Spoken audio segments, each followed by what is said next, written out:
Hello friends, welcome back to time for greatness Kannada. ಗೆಳೆಯರೇ, ಸಮಾಜದಲ್ಲಿ ಎಲ್ಲರೂ ನಮ್ಮನ್ನ ಗೌರವಿಸಬೇಕು, ಎಲ್ಲರೂ ನಮ್ಮನ್ನ ಇಷ್ಟಪಡಬೇಕು ಅಂತ ನಾವು ಬಯಸ್ತೀವಿ ಅಲ್ವಾ? ಹಾಗೇನೆ ಕೆಲವು ಸಲ ನಾವು ಬಯಸಿರೋ ಗೌರವ ನಮಗೆ ಸಿಗದೆ ಇದ್ದಾಗ ನಮಗೆ ತುಂಬಾ ನೋವು ಆಗುತ್ತೆ. ನಿಜ ಹೇಳ್ಬೇಕಂದ್ರೆ ತುಂಬಾ ಜನ ಇದರಿಂದ ಡಿಪ್ರೆಷನ್ಗೆ ಹೋಗ್ತಾರೆ. ನಾನು ರೀಸೆಂಟ್ ಆಗಿ ಒಂದು ಕಮೆಂಟ್ ಅನ್ನ ನೋಡಿದೆ. ಬ್ರದರ್, ಎಲ್ಲರೂ ನಮಗೆ ರೆಸ್ಪೆಕ್ಟ್ ಕೊಡಬೇಕು ಅಂದ್ರೆ ನಾವು ಏನ್ ಮಾಡಬೇಕು ಅಂತ ಬರ್ದಿದ್ರು.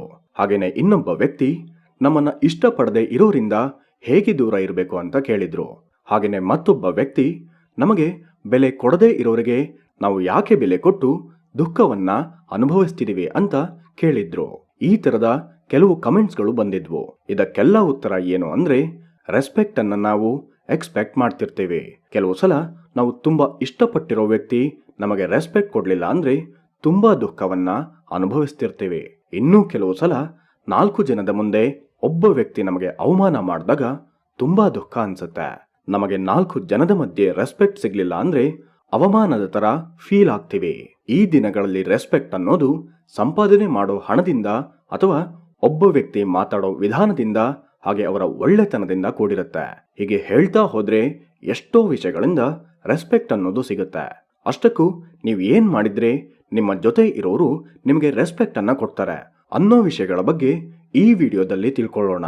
So let's begin to the video. Number 1, don't compare. ನೀವು ಡಿಗ್ರಿಯನ್ನ ಓದಿದಿರಾ ಅಂತ ಅನ್ಕೊಳ್ಳಿ. ನಿಮ್ಮ ಪಕ್ಕದ ಮನೆಯ ಹುಡುಗ ಅಥವಾ ಹುಡುಗಿ ಡಿಗ್ರಿ, ಬಿಟೆಕ್ ಅಥವಾ ಬೇರೆ ಇನ್ನೇನೋ ಓದಿದರೆ ಅಂತ ಅನ್ಕೊಳ್ಳೋಣ. ನೀವು ಡಿಗ್ರಿ ಓದಿದ್ರೂ ಸಹ ನಿಮಗೆ ಒಳ್ಳೆ ಕೆಲಸ ತಗೊಳ್ಳೋಕೆ ಆಗಿರಲ್ಲ. ಅದೇ ನಿಮ್ಮ ಪಕ್ಕದ ಮನೆ ಹುಡುಗ ಒಳ್ಳೆ ಕೆಲಸವನ್ನ ತಗೊಳ್ಳೋದ್ರಿಂದ ನೀವು ಅದನ್ನ ನೋಡಿ ಫೀಲ್ ಆಗ್ತೀರಾ. ಇಲ್ಲಿ ನೀವು ನೆನ್ಪಿಟ್ಕೋಬೇಕಾಗಿರೋದು ಏನು ಅಂದ್ರೆ, ಅವರು ಕಷ್ಟಪಟ್ಟಿರೋದಕ್ಕೆ ಜಾಬ್ ಅನ್ನ ತಗೊಂಡಿದ್ದಾರೆ. ಏನೋ ಮಾಡಿ ಜಾಬ್ ಅನ್ನ ತಗೊಂಡಿದ್ರೂ ಸಹ ಕೆಲಸ ಮಾಡ್ಲಿಲ್ಲ ಅಂದ್ರೆ ಯಾರು ಕೂಡ ಸಂಬಳವನ್ನ ಕೊಡಲ್ಲ. ಆದ್ರೆ ಈ ವಿಷಯವನ್ನ ಮರೆತು ಹೋಗಿ ಮನಸ್ಸಿನಲ್ಲಿ ಜಲಸನ್ನ ಕ್ರಿಯೇಟ್ ಮಾಡ್ಕೊಳ್ತಾರೆ. ಈ ಜಲಸಿ ಅನ್ನೋದು ಮನುಷ್ಯನ ಸಂತೋಷವನ್ನ ಹಾಳು ಮಾಡತ್ತೆ. ಹಾಗೆ ಬೇರೆಯವರ ಹತ್ರ ನೆಮ್ಮದಿಯಾಗಿ ಮಾತನಾಡೋದಕ್ಕೆ ಬಿಡೋದಿಲ್ಲ. ನಿಮಗೆ ಜಾಬ್ ಸಿಕ್ಕಿಲ್ಲ ಅಂದ್ರೆ ನೀವು ಸರಿಯಾದ ಪ್ರಯತ್ನ ಮಾಡಿಲ್ಲ ಅಂತ ಅರ್ಥ. 1 ದಿನ, 2 ದಿನ, 1 ತಿಂಗಳು ಅಥವಾ 2 ತಿಂಗಳು ಪ್ರಯತ್ನ ಮಾಡಿ ಬಿಡೋದಲ್ಲ. ನಾವು ಡಿಗ್ರಿ ಸಂಪಾದನೆ ಮಾಡಬೇಕು ಅಂದ್ರೆ ಎಷ್ಟೋ ವರ್ಷ ಕಷ್ಟಪಟ್ಟು ಓದ್ತೀವಿ. ಅಂತದ್ರಲ್ಲಿ ನಮ್ಮ ಜೀವನವನ್ನ ಸೆಟಲ್ ಮಾಡುವಂತ ಒಳ್ಳೆ ಜಾಬ್ ಅನ್ನ ಸಂಪಾದನೆ ಮಾಡ್ಕೋಬೇಕು ಅಂದ್ರೆ ಇನ್ನೆಷ್ಟು ಕಷ್ಟಪಡಬೇಕು ಅಂತ ನೀವೇ ಆಲೋಚನೆ ಮಾಡಿ. ಇದೆಲ್ಲ ಯಾಕೆ ಹೇಳ್ತಿದ್ದೀನಿ ಅಂದ್ರೆ, ಕಂಪ್ಯಾರಿಸನ್ ಅನ್ನೋದು ಮನುಷ್ಯನ ಸಂತೋಷವನ್ನ ಹಾಳು ಮಾಡುತ್ತೆ. ಸ್ಟಡೀಸ್ ವಿಷಯದಲ್ಲಾಗ್ಲಿ, ಜಾಬ್ ವಿಷಯದಲ್ಲಾಗ್ಲಿ, ಹಣದ ವಿಷಯದಲ್ಲಾಗ್ಲಿ ಅಥವಾ ಇನ್ಯಾವುದೇ ವಿಷಯದಲ್ಲಾದ್ರೂ ಆಗ್ಲಿ, ನಾವು ಕಂಪೇರ್ ಮಾಡ್ತಾ ಇದ್ದಷ್ಟು ನಮಗೆ ಮನಃಶಾಂತಿ ಇರೋದಿಲ್ಲ. ನಿಮ್ಮನ್ನ ನೀವು ಇಷ್ಟಪಡಿ. ನಿಮ್ಮನ್ನ ನೀವು ಇಷ್ಟಪಡದೇ ಇದ್ದರೆ ಈ ಪ್ರಪಂಚದಲ್ಲಿ ಬೇರೆ ಇನ್ಯಾರೋ ನಿಮ್ಮನ್ನ ಹೇಗೆ ಇಷ್ಟಪಡ್ತಾರೆ ನೀವೇ ಹೇಳಿ. ಕಂಪೇರ್ ಮಾಡ್ಕೋಬೇಕು, ಆದ್ರೆ ಈ ಕಂಪ್ಯಾರಿಸನ್ ಹೆಲ್ತಿ ಆಗಿರ್ಬೇಕು. ದೊಡ್ಡ ದೊಡ್ಡ ವ್ಯಕ್ತಿಗಳನ್ನ ನೋಡಿ ಅವ್ರ ತರ ಸಾಧನೆ ಮಾಡ್ಬೇಕು ಅಂತ ಅನ್ಕೊಳ್ಬೇಕು. ಅದೇ ತರ ಪ್ರಯತ್ನ ಪಡ್ಬೇಕು. ಅದನ್ನ ಬಿಟ್ಟು ಅವರು ಬಟ್ಟೆ ತಗೊಂಡ್ರು, ಬಂಗಾರ ತಗೊಂಡ್ರು, ಫ್ರಿಡ್ಜ್ ಅನ್ನ ತಗೊಂಡ್ರು, ಅವರು ಮತ್ತೇನನ್ನೋ ತಗೊಂಡ್ರು, ಇವರು ಹ್ಯಾಪಿ ಆಗಿದ್ದಾರೆ ಅಂತ ಕಂಪೇರ್ ಮಾಡ್ಕೊಂಡು ನಿಮ್ಮ ಜೀವನವನ್ನ ನೀವು ವೇಸ್ಟ್ ಮಾಡ್ಕೋಬೇಡಿ. ನಿಮಗೆ ಅಂತ ಜೀವನ ಇದೆ. ನಿಮಗೆ ಇಷ್ಟವಾದ ಹಾಗೆ, ನಿಮ್ಮ ಸಂತೋಷಕ್ಕೆ ತಕ್ಕ ಹಾಗೆ ನೀವು ಜೀವನವನ್ನ ಮಾಡ್ಬೋದು ಅನ್ನೋದನ್ನ ನೆನ್ಪಿಟ್ಕೊಳ್ಳಿ. ಈ ಮಾತನ್ನ ನೀವು ನೆನ್ಪಿಟ್ಕೊಂಡಿದ್ದೆ ಆದ್ರೆ ಅನಾವಶ್ಯಕವಾಗಿರೋ ವಿಷಯಗಳ ಬಗ್ಗೆ ನೀವು ತಲೆಯನ್ನ ಕೆಡಿಸ್ಕೊಳ್ಳೋದಿಲ್ಲ. Number 2, know your values. ಈ ಪ್ರಪಂಚದಲ್ಲಿ ನಿಮಗೆ ನೀವೇ ಸಾಟಿ. ನಿಮಗೆ ನೀವೇ ಒಂದು ಅದ್ಭುತ. ನೀವು ಏನ್ ಬೇಕಾದ್ರೂ ಸಾಧನೆಯನ್ನ ಮಾಡ್ಬೋದು. ಈ ಭೂಮಿ ಮೇಲೆ ಬದುಕಿರೋ ಎಷ್ಟೋ ಜೀವಿಗಳಲ್ಲಿ ಮನುಷ್ಯ ಅನ್ನೋ ಜೀವಿ ತುಂಬಾನೇ ದೊಡ್ಡದು. ನಾವು ಅನ್ಕೊಂಡ್ರೆ ಏನ್ ಬೇಕಾದ್ರೂ ಮಾಡ್ತೀವಿ, ಏನ್ ಬೇಕಾದ್ರೂ ಸಾಧಿಸ್ತೀವಿ. ಗಗನದಲ್ಲಿ ವಿಮಾನಗಳು ಹಾರ್ತಿದವೆ ಅಂದ್ರೆ ಅದಕ್ಕೆ ನಾವೇ ಕಾರಣ. ಟೆಕ್ನಾಲಜಿ ಅನ್ನೋದು ತುಂಬಾನೇ ಇಂಪ್ರೂವ್ ಆಗಿದೆ. ರೋಬೋಟ್ನಿಂದ ಹಿಡಿದು ಎಷ್ಟೋ ಇನ್ವೆನ್ಷನ್ಗಳು ಆಗ್ತಾನೆ ಇದಾವೆ. ಅದಕ್ಕೂ ಸಹ ನಾವೇ ಕಾರಣ ಆಗಿದ್ವಿ. ನಮ್ಗೆ ಒಳ್ಳೇದಾಗ್ಬೇಕಂದ್ರು ಅಥವಾ ಕೆಟ್ಟದಾಗ್ಬೇಕಂದ್ರು ಅದಕ್ಕೆ ಕಾರಣ ನಮ್ಮ ಕೈನಲ್ಲೇ ಇರುತ್ತೆ. ಪ್ರತಿ ಸಲ ಅವರು ಚೆನ್ನಾಗಿದ್ದಾರೆ, ಇವರು ಚೆನ್ನಾಗಿದ್ದಾರೆ, ಎಲ್ಲರೂ ಹ್ಯಾಪಿ ಆಗಿದ್ದಾರೆ ಅಂತ ಅನ್ಕೊಳ್ಳೋದಕ್ಕಿಂತ ನಾವೇನ್ ಮಾಡಿದ್ರೆ ಹ್ಯಾಪಿ ಆಗಿರ್ತೀವಿ ಅನ್ನೋದ್ರ ಬಗ್ಗೆ ನಾವು ತಿಳ್ಕೋಬೇಕು. ನೀವು ಯಾವಾಗ ಬೇರೆಯವರ ವಿಷಯ ಬಿಟ್ಟಾಕಿ ನಿಮ್ಮ ಜೀವನದ ಬಗ್ಗೆ ನೀವು ಆಲೋಚನೆ ಮಾಡೋದಕ್ಕೆ ಸ್ಟಾರ್ಟ್ ಮಾಡ್ತೀರೋ, ಆವಾಗ ನಿಮಗೆ ಆಟೋಮೆಟಿಕ್ ಆಗಿ ರೆಸ್ಪೆಕ್ಟ್ ಬರೋದಕ್ಕೆ ಸ್ಟಾರ್ಟ್ ಆಗುತ್ತೆ. ಜೀವನದ ಬಗ್ಗೆ ಆಲೋಚನೆ ಮಾಡ್ತಿರೋರು, ಜೀವನದ ಮೇಲೆ ಸೀರಿಯಸ್ನೆಸ್ ಇರೋರು, ಅವರು ಯಾರನ್ನೇ ಆಗ್ಲಿ ಕೇವಲವಾಗಿ ನೋಡೋದಿಲ್ಲ. ಈ ಪ್ರಪಂಚದಲ್ಲಿ ಎಷ್ಟೋ ಅದ್ಭುತ ವಿಷಯಗಳನ್ನ ಸಾಧಿಸಿರೋರು ಮನುಷ್ಯರೇ ಅನ್ನೋದನ್ನ ನೆನ್ಪಿಟ್ಕೊಳ್ಳಿ. ಈ ಮನುಷ್ಯರಲ್ಲಿ ನೀವು ಕೂಡ ಇದ್ದೀರಾ. ಅಂದ್ರೆ ನೀವು ಮನಸ್ಸನ್ನ ಮಾಡಿದ್ರೆ ಏನ್ ಬೇಕಾದ್ರೂ ಸಾಧನೆ ಮಾಡ್ಬೋದು. ನಿಮ್ಮ ಮೇಲೆ ನೀವು ನಂಬಿಕೆಯನ್ನ ಇಡ್ಬೇಕು. ಈ ಜೀವನ ನಾವು ಹೇಳುವಷ್ಟು ಈಸಿ ಇಲ್ಲ ಅಂತ ನಮ್ಗೆಲ್ರಿಗೂ ಗೊತ್ತು.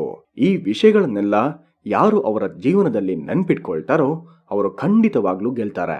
10 ಕಿಲೋಮೀಟರ್ ನಡೆಯೋದ್ರಿಂದ ನಿಮ್ಮ ಗುರಿ ಸರಿಯಾಗಿರೋ ದಾರಿಯಲ್ಲಿ ತಲುಪಬಹುದು ಅಂತ ಹೇಳಿದ್ದೆ. ಆದ್ರೆ ಆ 10 ಕಿಲೋಮೀಟರ್ ನಡೆಯೋರ್ಗೆ ಮಾತ್ರ ಆ ದುಃಖ, ಆ ನೋವು ಏನು ಅಂತ ಗೊತ್ತಾಗತ್ತೆ. ಆದ್ರೆ ಆ 10 ಕಿಲೋಮೀಟರ್ ನಡೆದ ಮೇಲೆ ನಿಜವಾಗ್ಲೂ ಆ ವ್ಯಕ್ತಿ ಅವನ ಗುರಿಯನ್ನ ಸರಿಯಾಗಿರೋ ಮಾರ್ಗದಲ್ಲಿ ತಲುಪಿರ್ತಾನೆ. ಅಂಥವರು ಜೀವನ ಪೂರ್ತಿ ತುಂಬಾ ಸಂತೋಷವಾಗಿರ್ತಾರೆ. ಕಷ್ಟಪಟ್ಟಿರೋದು ಸ್ವಲ್ಪನೇ ಆದ್ರೂ ಸಹ ಆ ಸ್ವಲ್ಪದಕ್ಕೆ ಜೀವನ ಪೂರ್ತಿ ಹ್ಯಾಪಿಯಾಗಿ ಇರ್ತಾರೆ. ಅದೇ ತರ ನಾವು ಹೇಳ್ತಿದೀವಿ. ಈ ವಿಷಯಗಳನ್ನೆಲ್ಲ ನೀವು ನಿಮ್ಮ ಜೀವನದಲ್ಲಿ ಯಾವಾಗ ನೀವು ಅಳವಡಿಸ್ಕೊಳ್ತೀರೋ ಅವಾಗ್ಲೇ ನೀವು ನಿಜವಾಗಿರೋ ಸಂತೋಷ ಏನು ಅಂತ ನೋಡ್ತೀರಾ. ಒಳ್ಳೆ ಮಾತುಗಳನ್ನ ನಾವು ನೀವು ಅಲ್ದೇನೆ ಎಲ್ರೂ ಹೇಳ್ತಿರ್ತಾರೆ. ಅದನ್ನ ಕೇಳಿ ಅಲ್ಲೇ ಬಿಟ್ಬಿಟ್ರೆ ಅದರಿಂದ ಯಾವುದೇ ರೀತಿ ಪ್ರಯೋಜನ ಆಗೋದಿಲ್ಲ. ಯಾಕಂದ್ರೆ ಅವರು ಅದನ್ನ ಫಾಲೋ ಮಾಡಲ್ಲ. ನಾವು ಕೇಳಿರೋ ಒಳ್ಳೆ ಮಾತುಗಳನ್ನ ನಮ್ಮ ಜೀವನದಲ್ಲಿ ಯಾವಾಗ ಅಳವಡಿಸ್ಕೊಳ್ತೀವೋ ಅವಾಗ ಬದಲಾವಣೆ ಅನ್ನೋದು ಸ್ಟಾರ್ಟ್ ಆಗತ್ತೆ. ಅನಾವಶ್ಯಕವಾಗಿರೋ ಕಂಪ್ಲೇಂಟ್ಗಳನ್ನ ಮಾಡ್ಲೇಬೇಡಿ. ನಿಮ್ಮ ಬೆಲೆ ಏನು ಅಂತ ನೀವು ಈಗ್ಲೇ ತಿಳ್ಕೊಳ್ಳಿ. ಟೈಮ್ ಮುಗಿದ್ಮೇಲೆ ತಿಳ್ಕೊಂಡ್ರೆ ಯಾವುದೇ ಪ್ರಯೋಜನ ಇರೋದಿಲ್ಲ. ನೀವು ತುಂಬಾ ವ್ಯಾಲ್ಯೂಯಬಲ್ ಪರ್ಸನ್. ಯಾರೋ ಒಬ್ರು ನಿಮಗೆ ಬೈಯೋ ಸಿಚುಯೇಷನ್ ನೀವು ಕ್ರಿಯೇಟ್ ಮಾಡ್ಕೊಂಡಿದ್ದೀರಾ ಅಂದ್ರೆ ಆಗ ತಪ್ಪು ನಿಮ್ದೇ ಆಗತ್ತೆ. ನಿಮ್ಮನೆಯವರು ನಿಮ್ಮನ್ನ ಬೈದ್ರೂ ಪರವಾಗಿಲ್ಲ, ಬೇರೆ ಏನಾದ್ರೂ ಅಂದ್ರೂ ಪರವಾಗಿಲ್ಲ. ಆದ್ರೆ ಬೇರೆಯವರಿಗೆ ನೀವು ಯಾಕೆ ಚಾನ್ಸ್ ಕೊಡ್ತೀರಾ? ಯಾಕೆ ಬೇರೆಯವರು ನಿಮ್ಮನ್ನ ಕೇವಲವಾಗಿ ನೋಡೋ ತರ ಮಾಡ್ಕೊಂತೀರಾ? ಅದಕ್ಕೆ ನೀವೇ ಕಾರಣ ಆಗ್ತೀರಾ. ಜಾಸ್ತಿ ಅವೈಲೇಬಲ್ ಆಗಿ ಇರಬೇಡಿ. ಅವಶ್ಯಕತೆಗಿಂತ ಜಾಸ್ತಿ ಏನೇ ಸಿಕ್ಕಿದ್ರೂ ಈ ಸಮಾಜ ಅದನ್ನ ಕೇವಲವಾಗಿ ನೋಡುತ್ತೆ. ನಿಮ್ಮ ಬೆಲೆಯನ್ನ ನೀವು ತಿಳ್ಕೊಳ್ಳಿ. ನಿಮ್ಮ ಜೀವನದ ಬಗ್ಗೆ ನೀವು ಆಲೋಚನೆ ಮಾಡಿ. ಜೀವನದಲ್ಲಿ ಫ್ರೆಂಡ್ಸ್, ಎಂಜಾಯ್ಮೆಂಟ್ ಎಲ್ಲಾನೂ ಇರಬೇಕು. ಅದರ ಜೊತೆಗೆ ನಿಮ್ಮ ಜೀವನದ ಮೇಲೆ ಸೀರಿಯಸ್ನೆಸ್ ಅನ್ನೋದು ನಿಮಗೆ ತುಂಬಾ ಇಂಪಾರ್ಟೆಂಟ್ ಆಗಿರುತ್ತೆ. Number 3, improve your self. ನಿಮ್ಮನ್ನ ನೀವು ಇಂಪ್ರೂವ್ ಮಾಡ್ಕೊಳ್ಳೋದಕ್ಕೆ ಈ ಪ್ರಪಂಚದಲ್ಲಿ ತುಂಬಾ ಅವಕಾಶಗಳಿದಾವೆ. ನಿಮ್ಮ ಕೈನಲ್ಲಿರೋ ನಿಮ್ಮ ಮೊಬೈಲ್ ಫೋನ್ ಪ್ರತಿದಿನ ಎಷ್ಟೋ ವಿಷಯಗಳನ್ನ ನಿಮ್ಮ ಕಣ್ಣಿಗೆ ಕಟ್ಟಿದ ಹಾಗೆ ಅದ್ಭುತವಾಗಿ ತೋರಿಸುತ್ತೆ. ನೀವು ಒಳ್ಳೆಯದಕ್ಕೆ ಯೂಸ್ ಮಾಡ್ಕೊಂಡ್ರೆ ನಿಮಗೆ ತುಂಬಾ ಒಳ್ಳೆ ವಿಷಯಗಳನ್ನ ಕಲಿಸುತ್ತೆ. ಅದೇ ತರ ಕೆಟ್ಟದಕ್ಕೆ ಯೂಸ್ ಮಾಡ್ಕೊಂಡ್ರೆ ಅದಕ್ಕೆ ತಕ್ಕನಾಗಿರೋ ಪರಿಣಾಮಗಳು ಇರ್ತವೆ. ತುಂಬಾ ಜನ ಅವರು ಮಾಡೋ ಕೆಲಸದ ಜೊತೆಗೆ ಇನ್ಕಮ್ಗೋಸ್ಕರ ಸೆಕೆಂಡ್ ಸೋರ್ಸ್ ಅನ್ನ ಕ್ರಿಯೇಟ್ ಮಾಡ್ಕೊಂತಿದ್ದಾರೆ. ಸೆಕೆಂಡ್ ಸೋರ್ಸ್ ನಿಂದ ಅವರ ಖರ್ಚುಗಳಿಗೆ ಅಮೌಂಟ್ ಬ್ಯಾಲೆನ್ಸ್ ಆಗುತ್ತೆ. ಜಾಬ್ ನಿಂದ ಸಂಪಾದನೆ ಮಾಡಿರೋ ಹಣದಿಂದ ಸೇವಿಂಗ್ಸ್ ಅಥವಾ ಇನ್ಯಾವುದೇ ಬೇಕಾಗಿರೋ ಅವಶ್ಯಕತೆಗಳು ಈಡೇರುತ್ತವೆ. ನಿಮ್ಮನ್ನ ನೀವು ಇಂಪ್ರೂವ್ ಮಾಡ್ಕೊಳ್ಳೋದಕ್ಕೆ ನೀವು ಏನ್ ಮಾಡಿದ್ರೂ ತಪ್ಪಲ್ಲ. ನಿಮಗೆ ಅಂತ ಒಂದು ಟ್ಯಾಲೆಂಟ್ ಇದ್ದೇ ಇರುತ್ತೆ. ಪಾರ್ಟ್ ಟೈಮ್ ಜಾಬ್ ಅನ್ನ ಮಾಡಿ. ಈಗ ಮನೆಯಲ್ಲಿ ಕುಳಿತುಕೊಂಡು ಮಾಡೋ ಕೆಲಸನೇ ತುಂಬಾ ಕಾಮನ್ ಆಗ್ಬಿಟ್ಟಿದೆ. ಮನೆಯಲ್ಲಿ ಕುಳಿತುಕೊಂಡು ಲಕ್ಷಗಟ್ಟಲೆ ಹಣವನ್ನ ಸಂಪಾದನೆ ಮಾಡೋರು ಇದ್ದಾರೆ. ಒಂದು ಜಾಬ್ ಜೊತೆಗೆ ಪಾರ್ಟ್ ಟೈಮ್ ಜಾಬ್ ಮಾಡ್ತಾ ಅದರಿಂದ ಎಷ್ಟೋ ವಿಷಯಗಳನ್ನ ತಿಳ್ಕೋಬಹುದು. ಪಾರ್ಟ್ ಟೈಮ್ ಜಾಬ್ ಮಾಡಿ ತುಂಬಾ ಕಷ್ಟಪಡಿ ಅಂತ ನಾನು ನಿಮಗೆ ಹೇಳ್ತಿಲ್ಲ. ನಿಮ್ಮ ಇಂಟ್ರೆಸ್ಟ್ಗೆ ತಕ್ಕ ಹಾಗೆ ಪ್ರತಿದಿನ ಸ್ವಲ್ಪ ಸಮಯವನ್ನ ಸ್ಪೆಂಡ್ ಮಾಡಿದ್ರೆ ನಿಮ್ಮಿಷ್ಟಗಳು ಈಡೇರೋದ್ರ ಜೊತೆಗೆ ನಿಮ್ಗೆ ಒಂದು ಇನ್ಕಮ್ ಅನ್ನೋದು ಜನರೇಟ್ ಆಗುತ್ತೆ. ಈ ತರದ ಗೋಲ್ಸ್ಗಳ ಬಗ್ಗೆ ನೀವು ತಿಳ್ಕೋಬೇಕು. ನೀವು ಎಷ್ಟೋ ಸಲ ಅಂದ್ಕೊಂಡೇ ಇರ್ತೀರಾ, ನಾನು ಅದನ್ನ ಕಲ್ತ್ಕೋಬೇಕು, ಇದನ್ನ ಕಲ್ತ್ಕೋಬೇಕು ಅಂತ. ಅದರ ಬಗ್ಗೆ ಆಲೋಚನೆ ಮಾಡಿ. ನಿಮ್ಮಿಷ್ಟಗಳ ಬಗ್ಗೆ ತಿಳ್ಕೊಂಡು ಅದರ ಬಗ್ಗೆ ಕಲ್ತ್ಕೊಳ್ಳೋದಕ್ಕೆ ಪ್ರಯತ್ನ ಪಡಿ. ಕಲ್ತ್ಕೋಬೇಕು ಅಂತ ನಾವು ಎಷ್ಟೇ ಕಲ್ತ್ಕೊಂಡ್ರೂ ಅದು ನಮ್ಮ ಜೀವನಕ್ಕೆ ಸರಿ ಹೋಗಲ್ಲ. ಯಾಕಂದ್ರೆ ಈ ಪ್ರಪಂಚದಲ್ಲಿ ಕೆಲಸಕ್ಕೆ ಬರುವಂತ ವಿಷಯಗಳು, ನಾವು ಕಲ್ತ್ಕೋಬೇಕಾಗಿರೋ ವಿಷಯಗಳು ತುಂಬಾನೇ ಇದಾವೆ. Number 4, stop caring. ಅಂದ್ರೆ ಯಾರನ್ನು ಕೇರ್ ಮಾಡಬೇಡಿ ಅಂತ ನಾನು ನಿಮಗೆ ಹೇಳ್ತಿಲ್ಲ. ನಿಮ್ಮ ಬಗ್ಗೆ ಕೆಟ್ಟದಾಗಿ ಮಾತಾಡೋರ ಬಗ್ಗೆ ಕೇರ್ ಮಾಡಬೇಡಿ. ನಮ್ಮ ಸುತ್ತಲೂ ಇರೋ ಪ್ರಪಂಚ ನಮ್ಮನ್ನ ಕೆಳಗೆ ಎಳೆಯೋದಕ್ಕೆ ಟ್ರೈ ಮಾಡ್ತಿರತ್ತೆ. ಕೆಲವು ಸಲ ಒಳ್ಳೆಯವ್ರು ಯಾರು ಕೆಟ್ಟವ್ರು ಯಾರು ಅನ್ನೋದನ್ನು ಸಹ ನಾವು ತಿಳ್ಕೊಳ್ಳೋಕೆ ಆಗಲ್ಲ. ಆದ್ರೆ ಒಬ್ಬ ವ್ಯಕ್ತಿ ಬಗ್ಗೆ ತಿಳ್ಕೋಬೇಕಂದ್ರೆ ಅವರನ್ನ ಪರೀಕ್ಷೆ ಮಾಡೋದು ಮುಖ್ಯ. ಅದೇ ತರ ಬ್ಲೈಂಡ್ ಆಗಿ ನಂಬದೇ ಇರೋದು ಸಹ ತುಂಬಾನೇ ಮುಖ್ಯ. ಒಬ್ಬ ವ್ಯಕ್ತಿ ನಂಬಿಕೆ ದ್ರೋಹ ಮಾಡಿದಾಗ ಸೆಕೆಂಡ್ ಚಾನ್ಸ್ ಕೊಡೋದು ಒಳ್ಳೇದೆ. ಆದ್ರೆ ಆ ಸೆಕೆಂಡ್ ಚಾನ್ಸ್ ಅನ್ನ ಬ್ಲೈಂಡ್ ಆಗಿ ಕೊಡೋದು ಒಳ್ಳೇದಲ್ಲ. ನಿಮ್ಮ ಜೀವನದಲ್ಲಿ ನಿಮ್ಮನ್ನ ಅಳಿಸಿ ದುಃಖ ಪಡಿಸೋರನ್ನ ದೂರ ಇಡಿ. ಪ್ರತಿ ಸಲ ಪ್ರತಿ ಸಲ ಅದನ್ನ ಅಲ್ಲಿಗೆ ಬಿಡೋದು ಕರೆಕ್ಟ್ ಅಲ್ಲ. ಪಶ್ಚಾತ್ತಾಪಕ್ಕಿಂತ ಮೀರಿದ ಪ್ರಾಯಶ್ಚಿತ್ತ ಇಲ್ಲ ಅಂತ ಹೇಳ್ತಾರೆ. ನಿಜವಾಗ್ಲೂ ಪಶ್ಚಾತ್ತಾಪ ಪಡ್ತಿದ್ದಾರೆ ಅಂದ್ರೆ ಅಂತವರನ್ನ ಕ್ಷಮಿಸೋದ್ರಲ್ಲಿ ತಪ್ಪಲ್ಲ. ಆದ್ರೆ ಮಾಡಿರೋ ತಪ್ಪನ್ನ ಮತ್ತೆ ಮತ್ತೆ ಮಾಡ್ತಾ ಇರೋರ ಜೊತೆಗೆ ಮಾತ್ರ ಹುಷಾರಾಗಿರಿ. ನಿಮ್ಮ ಜೊತೆ ನಿಮ್ಮ ಬಗ್ಗೆ ಒಳ್ಳೆಯದನ್ನ ಮಾತಾಡಿ ಹಿಂದಗಡೆ ಕೆಟ್ಟದಾಗಿ ಮಾತಾಡೋರನ್ನ ದೂರ ಇಡಿ. ನಿಮ್ಮ ಬಗ್ಗೆ ನಿಮಗಲ್ಲದೇನೆ ಬೇರೆಯವರ ಜೊತೆ ಹೇಳ್ತಿದ್ದಾರೆ ಅಂದ್ರೆ ಅವರಿಗೆ ನಿಮ್ಮ ಜೊತೆ ಮಾತಾಡೋ ಧೈರ್ಯ ಇಲ್ಲ ಅಂತ ಅರ್ಥ. ಡೈರೆಕ್ಟ್ ಆಗಿ ನೀವು ಅವರನ್ನ ಹೋಗಿ ಕೇಳಿದ್ರೆ ಅವರು ಉತ್ತರವನ್ನ ಹೇಳೋದಿಲ್ಲ. ನಿಮ್ಮ ಬಗ್ಗೆ ನಿಮ್ಮ ಹತ್ರ ಮಾತಾಡಕ್ಕಾಗದೇ ಇರೋರು ನೀವು ಕೇಳ್ತಿರೋ ಪ್ರಶ್ನೆಗೆ ಹೇಗೆ ಉತ್ತರ ಕೊಡ್ತಾರೆ? ಹಾಗಂತ ಗಲಾಟೆ ಮಾಡ್ಕೊಳ್ಳಿ ಅಂತ ನನ್ನ ಉದ್ದೇಶ ಅಲ್ಲ. ನಿಜ ಹೇಳ್ಬೇಕಂದ್ರೆ ಸೈಲೆನ್ಸ್ ಅನ್ನೋದು ಒಂದು ಒಳ್ಳೆ ಉಪಾಯ.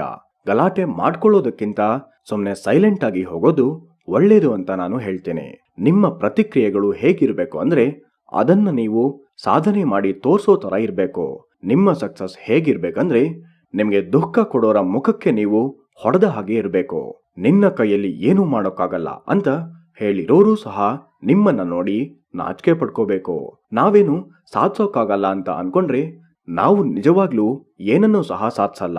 ಸಾಧಿಸ್ತೀವಿ ಅಂತ ಅನ್ಕೊಂಡು ಕೆಳಗೆ ಬಿದ್ದ ಪ್ರತಿ ಸಲನೂ ಎದ್ದು ನಿಂತು ಮತ್ತೆ ಮತ್ತೆ ಪ್ರಯತ್ನವನ್ನ ಪಡಬೇಕು. ಅವಾಗ ಖಂಡಿತವಾಗ್ಲೂ ಗೆಲ್ತೀವಿ. ಈ ವಿಡಿಯೋದ ಮೂಲಕ ನಾನು ಏನ್ ಹೇಳಕ್ಕೆ ಬಯಸ್ತಿದ್ದೀನಿ ಅಂದ್ರೆ ಮೊದಲಿಗೆ ನಿಮ್ಮ ಬಗ್ಗೆ ನೀವು ತಿಳ್ಕೊಳ್ಳಿ. ನಿಮಗೆ ನೀವು ವ್ಯಾಲ್ಯೂ ಕೊಡಿ. ಹಾಗೇನೆ ನಿಮ್ಮ ಜೊತೆ ನೀವು ಮಾತನಾಡಿ. ನಿಮ್ಮ ಗೋಲ್ಸ್ಗೋಸ್ಕರ ನೀವು ಕಷ್ಟಪಡಿ. ಈ ಪ್ರಪಂಚವನ್ನ ಇಂಪ್ರೆಸ್ ಮಾಡ್ತಾ ಕೂತ್ಕೊಳ್ಳೋದಕ್ಕಿಂತ ಮೊದಲು ನಿಮ್ಮನ್ನ ನೀವು ಇಂಪ್ರೆಸ್ ಮಾಡಿ. ಅವಾಗ ನಿಮ್ಮ ಹ್ಯಾಪಿನೆಸ್ಗೆ ನೀವೇ ಕಾರಣ ಆಗ್ತೀರಾ. ಇದಿಷ್ಟು ಈ ವಿಡಿಯೋ ಗೆಳೆಯರೆ. ಈ ವಿಡಿಯೋ ನಿಮಗೆ ಇಷ್ಟ ಆಗಿದ್ರೆ ನಿಮ್ಮ ಫ್ರೆಂಡ್ಸ್ ಅಂಡ್ ಫ್ಯಾಮಿಲಿ ಮೆಂಬರ್ಸ್ಗೂ ಶೇರ್ ಮಾಡಿ. Please like, share and do subscribe to our channel. Be happy and always keep smiling. Thank you for watching.